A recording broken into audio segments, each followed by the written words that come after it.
Hello, everyone. It's Shane Kanto, your Wasteland Reviewer, and welcome to Lost in the Wasteland, my weekly interview show where I learn a little bit more about somebody else's perspective on movies. And joining me is a fellow film critic, Courtney. Thank you so much for coming on. Hi, thank you for having me. Absolutely. So, before we jump into the questions, let you shamelessly plug whatever you'd like to shamelessly plug. My name is Courtney. I've been reviewing movies since 2012. You can find my work at onthescreenreviews.com or find more of my visual media on Instagram at Courtney Kitty. Awesome. And there'll be links in the description so you all could check out Courtney's work. But let's get started with everybody's favorite question to be asked, and that's what's your favorite film? This is an easy one for me. I've been using the same answer since I was a kid. My favorite Okay. movie is Aliens from 1986. Very nice. Aliens is pretty great. So, what makes it one of your favorites for such a long time? So I grew up in the Alien franchise and not so much the Terminator franchise, so I wasn't Mhm. really familiar with Sarah Connor, but I was very familiar with Ellen Ripley. And Mhm. at a young age, she was one of the first like strong female characters I had ever seen on screen. So with that being said, the movie and her character has transcended time. We're still Mhm. talking about her today. She's still a big deal. They're still making movies about that franchise. So that's kind of why I've always stuck with that answer because it just, like I said, it just transcends time and it's always stuck with me. Absolutely. It's a really great film. It has great action, it has horror, all the creatures. Sigourney Right. Weaver's amazing. To I know a lot of the conversation right now is how awesome it is Demi Moore getting attention for a film like The Substance, but Sigourney Weaver got nominated for Best Actress for Aliens, which is kind of crazy to think about. That's But right. I actually forgot about that. she was that darn good for sure. But now, Courtney, thinking about what's your earliest memory of going to the movies? So I actually asked my parents this question, Um, and my earliest recollection is going to be Jurassic Park. okay. I saw that in theaters at the Mall of America in Minnesota. I Mhm. was terrified. I think I was like 5 or 6, and that movie has never left my memory and that experience. I think the first movie I saw in theaters might have been The Little Mermaid, though. Very nice. It's a pretty common occurrence of seeing a lot of those Disney films from the late 80s Oh, of into the early course. 90s for people. Right. And it's funny because I had a similar experience with the Lost World Jurassic Park, being way too young and having that scare the crap out of me. Especially I that saw whole that one too. like the little girl at the beginning with the little itty bitty dinosaurs. That scared me so much when I was younger. But, you know, that's a pretty cool experience remembering getting to see Jurassic Park in a theater. So that's pretty exciting. Right. I'm surprised I do. I was so young. It's interesting the kinds of things that you do remember from when you're a little kid. Because like I know I distinctly remember and the detail of like we were stuck in like the fifth row going to see Space Jam when I was a kid, and some Amazing. reason that just like sticks in your head. But you've got a couple of pretty great sci-fi films on your list so far, which is interesting. Segueing into, I don't know if this is your answer, but what's your favorite genre of movies? I always thought my favorite genre was drama. I'm a Hmm. very dramatic person. Hmm. But the more I've thought about it and looked at my like roster of favorite movies, I think I'm a sci-fi girly, like through and through. Like, it just I adds sci-fi. absolutely, I'm a huge fan of sci-fi too, and that makes a lot of sense with your favorite movie being Aliens, remembering Right. Jurassic Park and stuff like that. Um, what are some of your other favorite sci-fi films? One from recent memory is going to be Annihilation. Hmm. That came out, I guess, like what, the last 5 years, 6 years? I believe that was 20. That was either 20. I think it was 2018. I think that Yeah, came it's out. last decade. That was Yeah. one that really surprised me. I went in with no expectations and I fell in love with it. I've watched Mhm. it. It's Alex Garland, right? Yeah. Yeah, it took me to a different world and I loved it. And it's also really Uh, scary. that strange screaming bear sequence Ah, is nightmare fuel. It is absolutely terrifying. I haven't seen a movie that different in a while. That was pretty unique. I I distinctly remember my theater going experience seeing that. I went by myself and there was probably like 10 people in the whole theater. Oh And wow. one guy got up at the end of the movie and screamed out, "What the hell did I just watch?" and stormed out of the theater. Oh my God. He didn't like what? I had an audience reaction like that after watching The Witch back in the day. I'm not But surprised that about makes a that little either. more sense. Annihilation's a little more accessible than The Witch is. Yeah, when you get dropped into like centuries ago, centuries old language and very disturbing film like The Witch, I basically I'm not surprised anybody walking out of Robert Eggers' film might be like, "What the hell did I just watch?" But that's one of the things I love about his films for sure. So, Right, me too. well, we're getting some good segues here. So, thinking about, do you have a favorite filmmaker? I was asked this once at a job interview. I was trying to get a job with the New Orleans Film Society, Okay. and I thought about it, and back then I said Quentin Tarantino, and I kind of still stand by that. I don't think they like that answer, but I'm a big Tarantino fan. I also really love David Fincher. Okay. I haven't seen a bad movie of his. If we're talking greatest of all time, though, you got to go with Spielberg. Mhm. But I think closest to my heart is going to be David Fincher and Quentin Tarantino. Obviously Tarantino has a very specific vibe, and I feel like Hmm. you either Very love violent, very controversial. yes, I feel like you absolutely love Tarantino or you hate him and don't enjoy his movies. And I I'm a huge fan of Tarantino, and obviously he's kind of transcended just being a filmmaker at this point because I, he's always talking about film and stuff like that, and when the hell his quote unquote last movie is going to come out Right. and all of that. And Fincher's, and this is awesome because was it the 30th anniversary of Seven? They just Yes. re-released that in the theaters, and Oh, is it, that already out or is it coming out?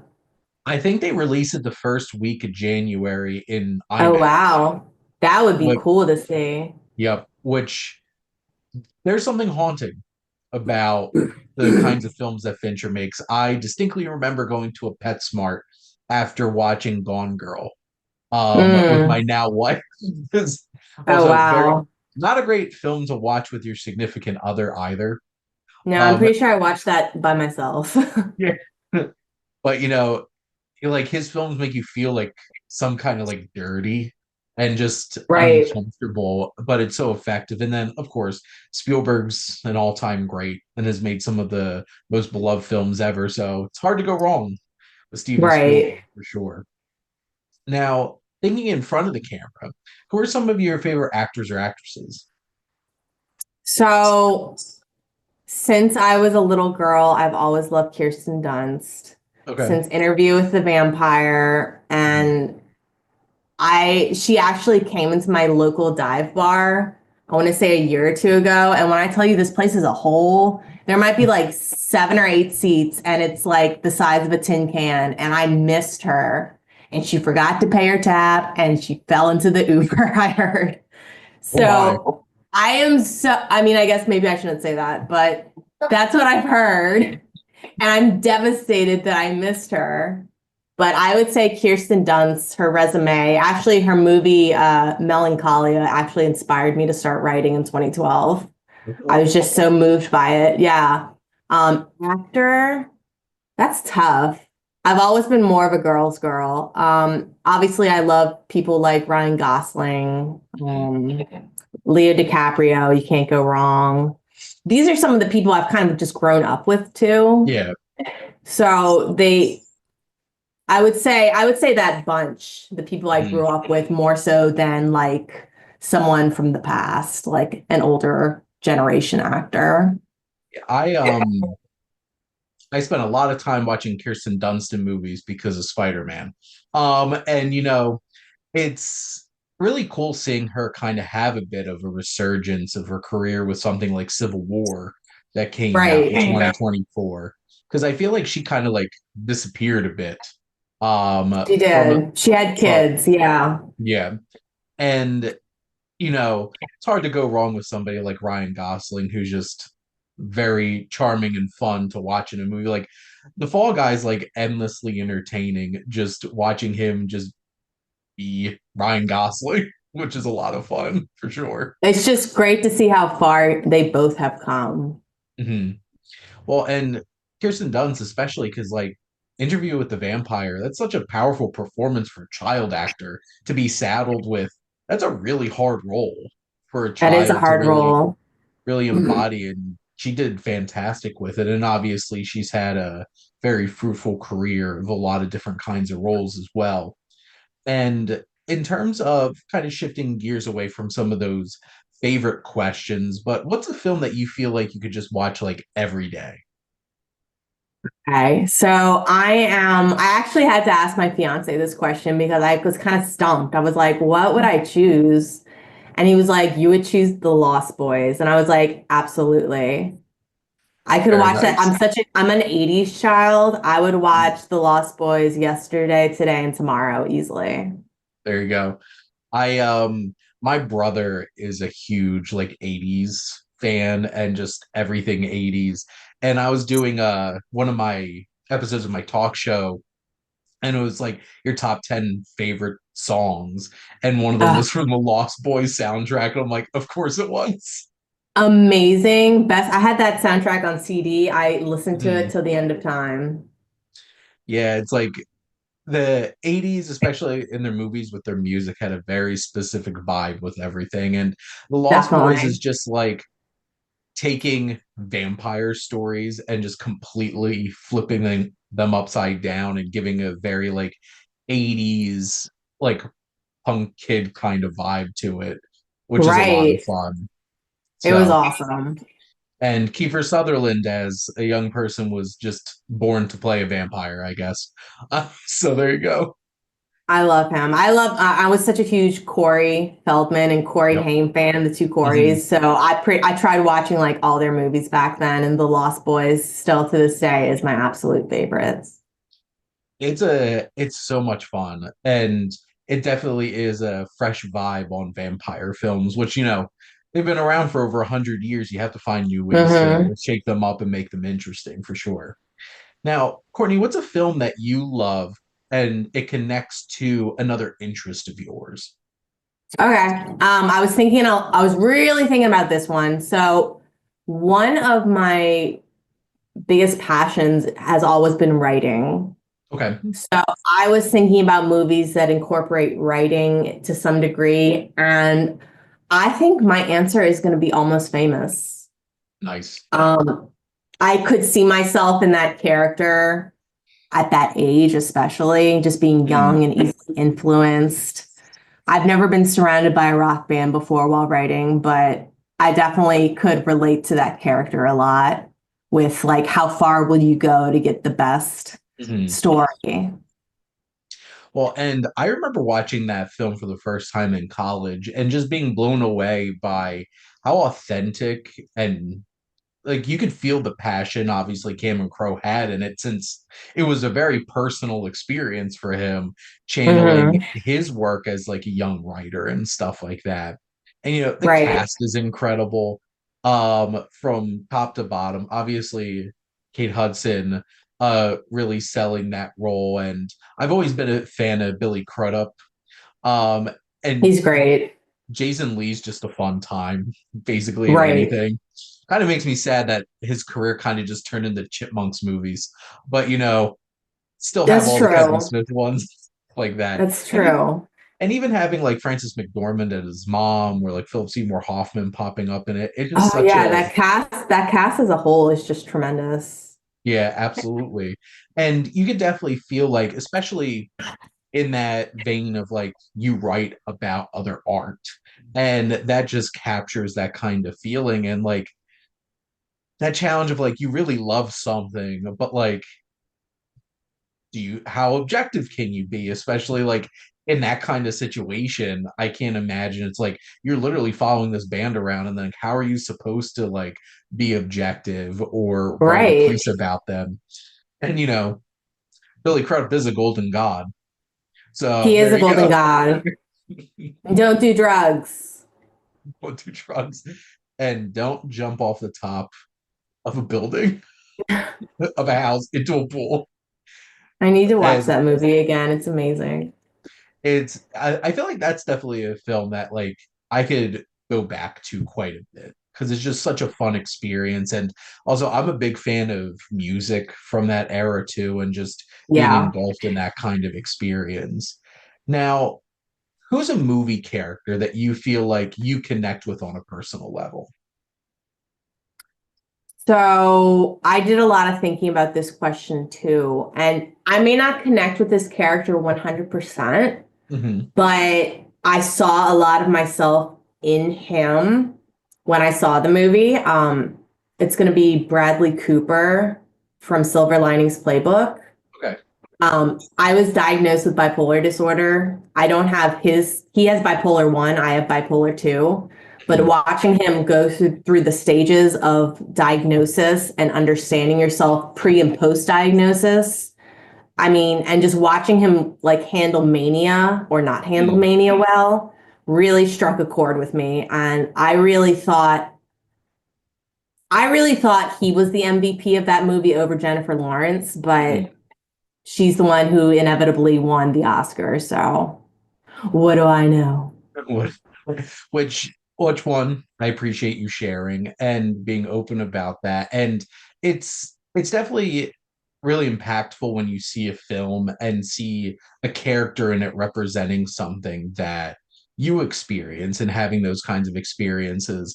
And he's incredible in that. And it's so funny because like I grew up watching Alias and seeing Bradley Cooper in that random J.J. Abrams show from like the early 2000s. It's like it's Sydney's best friend. And then just seeing him like growing his career to the point where he is now, which is really crazy. But Right, seeing him in Silver Linings Playbook, he's fantastic, and yet he that experience of like him channeling like that energy that he needs to have in so many of those scenes throughout that film, and just like in stark contrast of the other characters dealing with their problems. And like I know my wife deals with she has OCD, and like seeing that whole aspect of like Robert De Niro's character in that in the film, and like the rituals and stuff like that. And you know I don't know if they specifically have OCD, but I certainly know plenty of people that have obscene rituals when it comes to their sports teams. oh Uh, absolutely.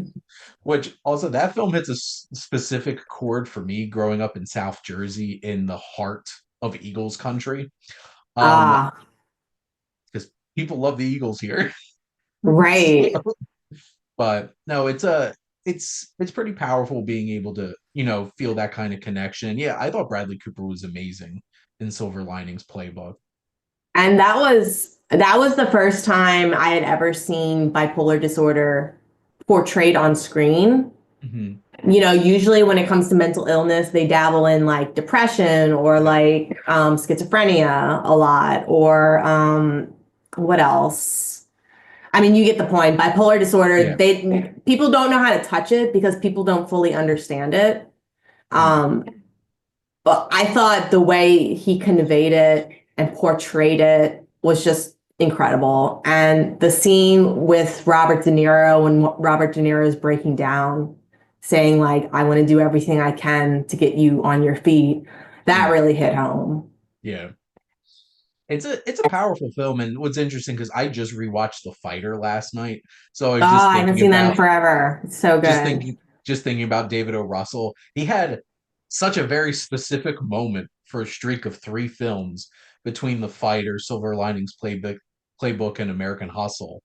And obviously, David O. Russell got in the way of David O. Russell He in his did. career with It's a things. shame. But it that film, I just remember that film like really just blowing up into something special. Because like it's not a big film. Like obviously they got some No. big name young performers and Robert De Niro in it, but like it's about like people dealing with their mental health and just getting caught up in being Eagles fans and trying to win a dance contest.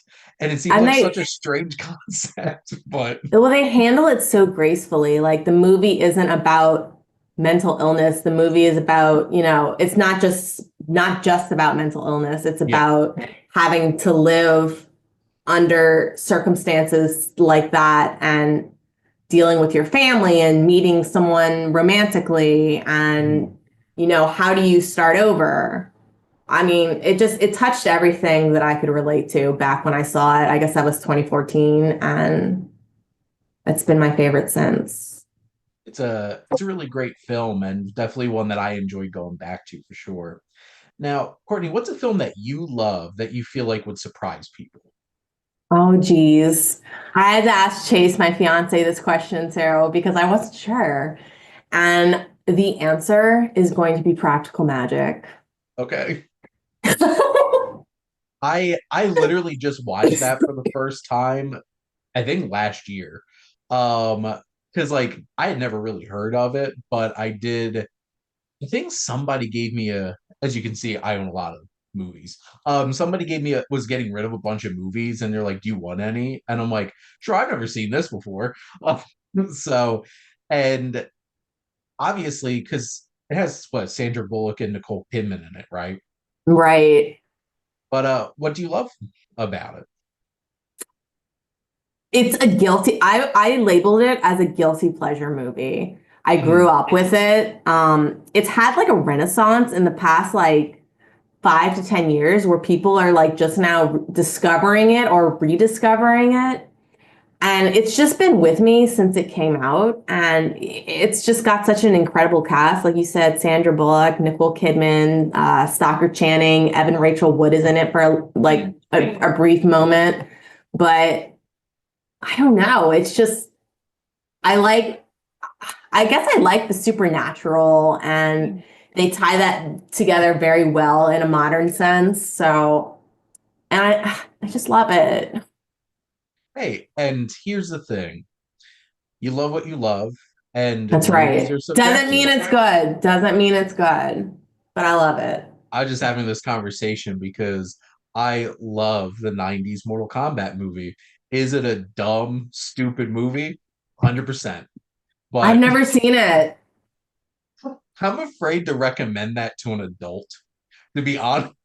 It's like it's so dumb and cheesy, but like I grew up watching that as a kid and I'm like, I thought this was the greatest thing. And like I Just can because admit, it is. I admit like some of it I do legitimately think is legitimately funny and they are kind of like winking at the audience, but like some of it has aged so poorly and it's so silly. And It's it's just like, okay. and that's the thing. Honestly, I've loved movies long enough that I'm not the kind of person that's like, I have guilty pleasures because like I don't feel bad for liking movies. It's just like, I liked it. So what? Get over it. That's So right. you love practical magic and nobody could tell you any different. That's So right. I will stand by that answer. now, my last question for you, Courtney, is what do you love most about movies? So I think for me, I was trying to think of an answer that wouldn't be like stereotypical, like, oh, it transports me, which it does. Mhm. It takes me to other, worlds and dimensions and timelines. Yeah. But for me, I like it almost gives me a sense of like therapy watching movies if I can relate to it, especially like with Silver Linings Playbook. movies like Girl Interrupted really hit me hard because I could Mm, relate to those characters with mental illness. If I can relate to a movie, sometimes it can help me. It can provide like a cathartic yeah. ending for me. What are some other good ones? I'm blanking now, but I guess I'll stick with mental illness. Like it just helps me feel better to see someone on screen who's grappling with something that I'm also going through and being able to see like, hey, you're not alone in this. Like Yeah. there are other people, and here's just an example on screen of someone who's going through something that you went through or are going through. So for me, movies not only just transport me, but they give me a sense of catharsis that I might not be able to receive in therapy or I might not be able to receive by talking to someone. I I think it's really powerful when you are able to see your experiences expressed on a screen in a way that, because I we were chatting before that. I was doing some other recordings today, and I literally just recorded a podcast about one of my favorite films, The Godfather, and what it meant so much to me being an Italian American from New Jersey, Oh, growing up and, wow. seeing Italian people on screen, being Italian Right. people. And like, there's a moment where it's like, I'm going to teach you how to do this pasta. And just like, that's one of the most Italian things I've seen put in a movie.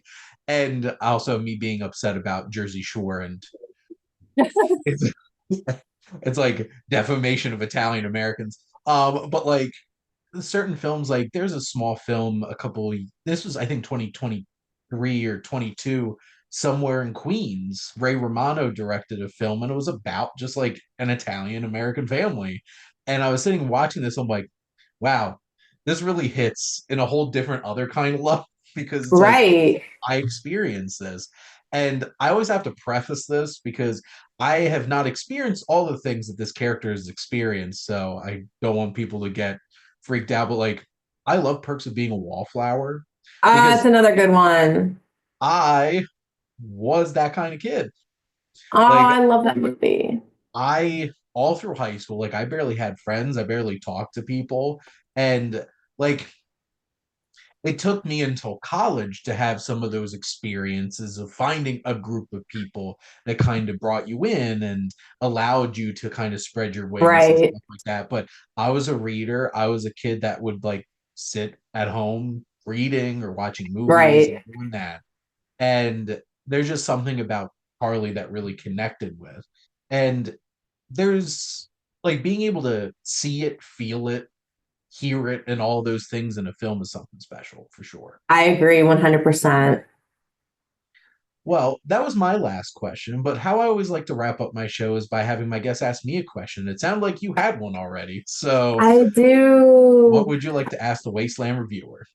So to try to keep it on theme with me and some of the things we've talked about, I'm going to ask because I'm an 80s baby and I don't know if you are, I don't think you are, but what is your favorite 80s movie of all time? Just one. You can only So, pick one. It's your favorite. I was born in 91. So, Nice. I grew up very much a 90s kid. Um, Yep. but my favorite 80s movie. So like, let me clarify your question. Do you specifically mean a film that came out in the 80s, or like it's an 80s movie? So like it Oh really no, feels it like just came out in the 80s. okay. It can be an 80s movie, but just has a timestamp of 1980 something. So honestly, and this is the very beginning of the 80s, and it's The Shining. Oh yeah. Just that One of is my friends is actually at that hotel as we speak. I couldn't. I I couldn't my either. So my wife is into a lot of strange hobbies and stuff like that. And we like to go down to Cape May, New Jersey for like a weekend Okay. in the summer. And it's like this old historical town and stuff like that. We've gone on a ghost tour there before. And she specifically got us like an inn that was haunted Oh no way. this past Absolutely summer. not. And I'm just like, why'd you pick this place? And she's like, there's haunted rooms here. I'm just like, why would you do this? I But would say absolutely not. Thank you though. So are ghosts real? I don't know 100%, but would I be shocked if they were? No. And I'm not messing around with it. But The Yeah, we're not Shining, playing. no. And The Shining, it's so funny because my two favorite horror films are from the 80s. It's The Shining and The Thing. And both of Yeah. them put you in such an uncomfortable position in very strange different ways. Because I think The Yes. Thing's one of the most paranoid driven movies you could possibly watch because it's just like, who's it? Where is it? We don't know. And we don't like the feeling of that. And then The Shining's just from the second that movie starts, the music just puts you at like, Oh, it's so eerie. it's so uncomfortable. Jack Nicholson, which I completely understand why Stephen King did not like his casting because you're supposed to like see the descent of Jack Torrance. No, from the second Jack Nicholson shows up on screen, crazy eyebrows and everything. I'm thinking like if I'm the manager guy, why would I hire this man? He just looks like I'm gonna snap He and looks try to murder my crazy. family. Right. And just the way that Kubrick crafted that film is so eerie and uncomfortable, and just everything about it is just just makes your skin crawl. And for 2 hours and 20 minutes, it is an unnerving, eerie experience. And Jack Nicholson just having the time of his life, emotionally abusing Shelley Duvall on set throughout the whole Oh entire my thing. God. Sometimes like you say The Shining and I was like, oh yeah, because you forget like it's right at that cusp, like Yep, 1980, huh? came out in Yeah. 1980. I think some of my other favorites, like I'm a big fan of The Untouchables from Brian De Palma that came out in the late 80s. At that period where Sean Connery won an Oscar and also Sexiest Man Alive. Oh wow. Despite the fact that he was almost like 60 years old at that point. Oh But it was wow. Sean Connery. Right. Like Amadeus, and like there's certain things that like you just can't argue with. Like Back to the Future is one of the most perfect films ever made. Oh, Aliens is just an Back to the absolutely Future. incredible film. There's a convention right now in New Orleans, a Back to the Future convention, and like all the Oh my actors are God. there. I know. And you're Why sitting am I here not with there? I me don't know. on this interview, which is I appreciate your sacrifice. Oh, I know. I actually saw Back to the Future in theaters. This is probably like 10 years ago at this point, and somebody did come dressed head to toe as Marty with the skateboard and vest and everything. I'm just like commitment. That's commitment right there. I can Wow. appreciate that. So, Yes. but yeah, here's to the Amazing. 80s. Here's to the 80s for This sure. can be your 80s and mental health episode. There you go. But Courtney, thank you so much for taking the time and chatting movies with me Thank today. you. It's been such a pleasure. Thank you so much for thinking of me. Of course, I appreciate you coming on. And thank all of you out there for always tuning in and supporting your Wasteland Reviewer.